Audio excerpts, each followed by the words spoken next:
Brothers and sisters, there's something about a storm that humbles us. The wind howls, the rain lashes against the windows, the thunder cracks so loud it shakes the ground beneath our feet. And in those moments, when the lights flicker, when the sky turns black, and the foundation feels like it's shifting, there's one question we often whisper through trembling lips. God, where are you? Because storms aren't just weather patterns. No, the real storms, the ones that shake us to our core, come in the form of diagnoses, divorces, financial ruin, betrayals, and sleepless nights filled with worry over the people we love. And if we're honest, sometimes it feels like God is silent in those storms, hidden, far off.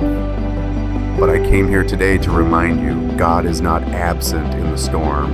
He is most present in it. Let's turn to Scripture. In Mark chapter 4, verses 35 to 41, we find the disciples in a literal storm. Jesus had just finished teaching, and they got into a boat to cross to the other side. And then a furious squall came up, and the waves broke over the boat so that it was nearly swamped.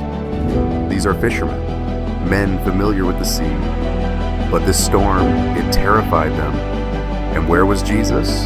Asleep, on a cushion, in the stern of the boat. Can you imagine that? The disciples cry out, "Teacher, don't you care if we drown?" That's the cry of every heart in the middle of a storm. And what does Jesus do? He gets up, speaks to the wind. "Peace, be still." And the storm obeys. The sea calms. But then he turns to the disciples and asks, "Why are you so afraid? Do you still have no faith?" What a moment. Jesus wasn't scolding their fear. He was inviting them to trust, not just in his power, but in his presence. He was with them the whole time, even when he was silent, even when he seemed to be sleeping. So let me ask you this. Could it be that God's silence in your storm doesn't mean absence, it means trust? Could it be that he's asking you to stop staring at the waves and start focusing on the one who walks on water? You see, the storm doesn't scare him. The darkness doesn't confuse him. The chaos doesn't shake him. In fact, sometimes the very storm we're trying to escape is the storm God is using to reshape us, to teach us that peace isn't found in the absence of trouble. Peace is found in the presence of Christ. In the book of Exodus 14, when the Israelites stood trapped between Pharaoh's army and the Red Sea, they panicked. But Moses said, "Do not be afraid. Stand firm and you will see the deliverance the Lord will bring you today. The Lord will fight for you. You need only to be still." Be still. What a command when everything is falling apart. But that's the posture of faith. Not frantic striving, not desperate searching. Stillness. Still enough to hear his whisper. Still enough to feel his hand. Still enough to remember he is God and we are not. Sometimes God doesn't take us out of the storm immediately.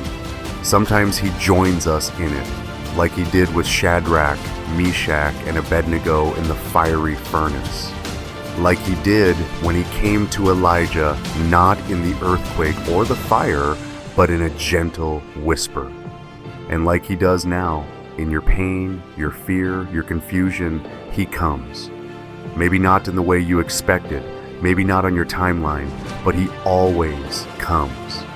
He is the anchor in the waves. He is the lightning rod that took the raft. He is the lighthouse guiding us home. So what do we do when we're in the storm? We do what David did in Psalm 121. "I lift up my eyes to the hills. Where does my help come from? My help comes from the Lord, the maker of heaven and earth." We lift our eyes, not because the storm is over, but because we know who stands above it. And when we can't see the way forward, when the sky is dark and the waves are high, we don't have to see the whole path. We just have to see Jesus. Because if he is in the boat, you will not sink. Not today. not ever. So to the one in the storm right now, keep rowing, keep praying, keep hoping, keep trusting. The one who calmed the sea with a word still speaks today. And when he does, peace will come.